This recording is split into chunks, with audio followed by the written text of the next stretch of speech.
BRS के senior रहनुमा और साबिक रुकने पार्लियामेंट बी विनोद कुमार ने रियासत तेलंगाना में पसमानदा तबकात के लिए 42% रिजर्वेशन में इंसाफ पर अमलावरी में ताखीर के मामले पर कांग्रेस और बीजेपी दोनों को सख्त तनकीद का निशाना बनाया है। उन्होंने कहा कि दोनों कौमी पार्टियां सिर्फ वादों और सियासी शोबदाबाजियों के जरिए बीसी तबकात को गुमराह कर रही हैं, जबकि उनके मसाइल के हल के लिए संजीदा और आईनी इकदाम करने से गुरेज कर रही हैं। तेलंगाना भवन में प्रेस कॉन्फ्रेंस से खिताब करते हुए विनोद कुमार ने कहा कि कांग्रेस हुकूमत की जानिब से ऑर्डिनेंस के जरिए बीसी रिजर्वेशन में इजाफे की कोशिश आईनी तौर पर नाकाबिल अमल है, क्योंकि इसी मसले पर एक बिल पहले ही मरकजी हुकूमत के पास इल्तिवा में है। उन्होंने कहा है कि अगर कांग्रेस वाकई संजीदा है तो इसे बीसी रिजर्वेशन में इजाफे को आइन के नवी शेड्यूल में शामिल करने का मुतालबा करना चाहिए। साबिक एमपी ने कहा है कि अगर वज़ीर आज़म नरेंद्र मोदी और opposition leader Rahul Gandhi BC तबकात के तई वाकई मुखलिस हैं तो वो पार्लियामेंट में 1 घंटे के अंदर इस बिल को मंजूर कर सकते हैं। उन्होंने जोर देकर कहा कि तेलंगाना के वज़ीर आला रेवंत रेड्डी को दिल्ली में धरना देने के बजाय मोदी और राहुल गांधी पर दबाव डालना चाहिए ताकि वो इस मसले पर संजीदा इक़दाम करें। विनोद कुमार ने राहुल गांधी से मुतालबा किया है कि वो एक प्राइवेट मेंबर बिल पेश करें और मरकज़ पर इस मामले में दबाव डालें ताकि बीसी तबकात को उनका हक मिल सके। అసలు విషయం ఏంటంటే ఈరోజు మేము పత్రికా మిత్రుల ద్వారా ఈ రాష్ట్ర ప్రజలకి ముఖ్యంగా రెండు జాతీయ పార్టీలు భారతీయ జనతా పార్టీకి కాంగ్రెస్ పార్టీకి మేము ఒక ప్రశ్న వేస్తున్నాం. ఎవరిని మోసం చేయదలుచుకున్నారు మీరు? తెలంగాణ ప్రజల్ని ముఖ్యంగా వెనకబడ్డ తరగతుల బిడ్డల్ని ఎందుకు మోసం చేస్తున్నారు బీజేపీ అండ్ కాంగ్రెస్ పార్టీలు?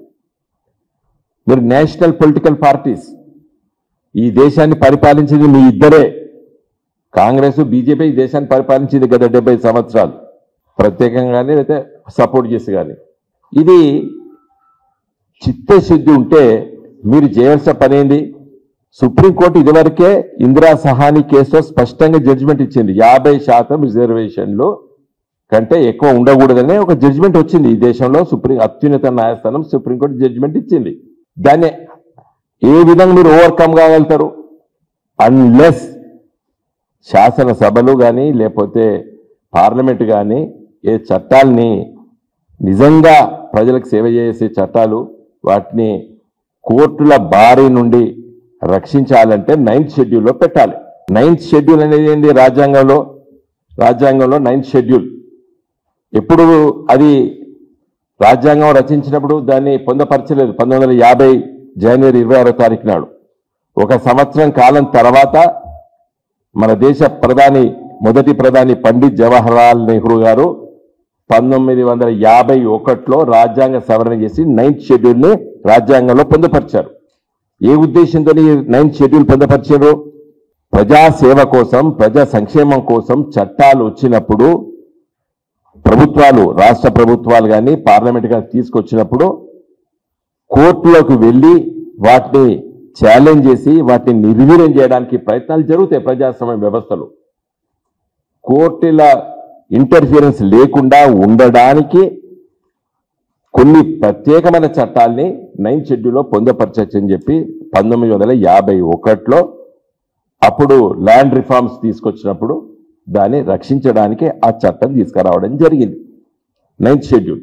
మరి ఇందిరా సహాని కేసు 50% కంటే రిజర్వేషన్లు ఎక్కువ ఉండకూడదని చెప్పి సుప్రీంకోర్టు అత్యున్నత న్యాయస్థానం తీర్పిచ్చింది. కాబట్టి ఆ తీర్పు నుండి రక్షించబడి ఆ తీర్పు దీనికి వర్తించదు అనే విధంగా చిత్తశుద్ధితోని మీరు ఈ బీసీలకు రిజర్వేషన్లు తీసుకురావాలంటే 9th షెడ్యూల్లో దాన్ని పెట్టాలి. మా పార్టీ బీసీ సెల్ నాయకత్వం పదే చెప్తుంది. ఇందిరా పార్క్ దగ్గర ధర్నా అయినప్పుడు చెప్పింది. నిన్న కూడా సభ ఏర్పాటు చేసి ఆ సమావేశంలో చర్చించి పత్రికా విలేకరుల ద్వారా కూడా చెప్పడం జరిగింది. నేను మిగతా విషయాలకు ఓడలేదు. బీజేపీ పార్టీ పార్లమెంట్లో, లోక్సభలో లీడర్ ఆఫ్ ది హౌస్ ప్రధానమంత్రి మోడీ గారు, ఎదురుగా కూర్చునేది ప్రతిపక్ష నాయకుడు రాహుల్ గాంధీ గారు. కాంగ్రెస్ పార్టీకి దాదాపు ఇప్పుడు 90 సీట్ల కంటే ఎక్కువ వచ్చినాయి. పెద్ద ప్రతిపక్షం లోక్సభలో. దాని నాయకుడు రాహుల్ గాంధీ గారు ఇటు కూర్చుంటాడు, ప్రధానమంత్రి గారు ఇటు కూర్చుంటాడు. వీళ్ళిద్దరు కలుసుకుంటే గంట లోపల ఈ బిల్లు తీసుకురావచ్చు, BJP and Congress party. Modi గారికి చిత్తశుద్ధి లేదు.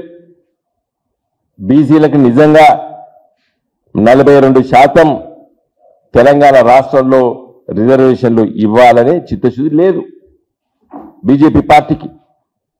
కాంగ్రెస్ పార్టీకే అంతకంటే లేదు. ఇలా రాహుల్ గాంధీ గారు ప్రైవేట్ మెంబర్ బిల్లు పెట్టచ్చు కదా లోకసభలో రాహుల్ గాంధీ గారు ప్రైవేట్ మెంబర్ బిల్లు పెట్టండి, చర్చకు వస్తుంది పార్లమెంట్లో.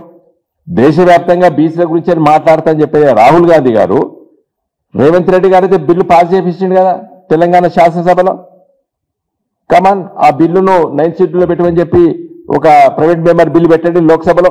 రాహుల్ గాంధీ గారు మోడీ గారు సపోర్ట్ చేస్తాడా చేయడా తేలిపోతుంది. నువ్వు అడగవు, ఆయన చెయ్యడు.